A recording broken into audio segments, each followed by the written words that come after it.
Mba'éichapa. Kuárape jaikuaamíta hína mba'éichapa ojehero ogaguakuérape vocabulario familiar. Cherogaguakuéra, mi familia. Jahechamíta hína. En esta ocasión vamos a aprender el vocabulario familiar. ¿Cuáles son las palabras utilizadas para nombrar a cada miembro de la familia?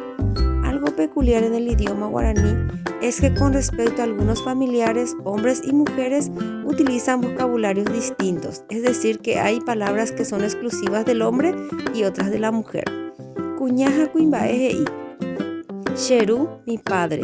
Chesy, mi madre. Cheramoy, chetaita, mi abuelo. Cheyarui, mi abuela. Cheremiarino, mi nieto. Kuñakuéra he'i. La mujer dice: Chemena, mi esposo. Chemembykuimba'e, mi hijo. Chemembykuña, mi hija.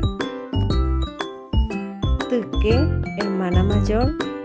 Chekypy'y, mi hermana menor. Chekyvy, mi hermano. Chemenara, mi novio. Kuimba'e he'i. El hombre dice: Cherayy, mi hija. Chera'y, mi hijo. Cherembireko, mi esposa. Upéi. Cheryke'y, mi hermano mayor. Cheryvy, mi hermano menor. Chereindy, mi hermana. Cherembirekorã, mi novia. Cherovaja, mi cuñado o mi cuñada. Péva oikatu avei he'i hína kuña, cherovaja. Péicha jaikuaave ñande rogaguakuéra.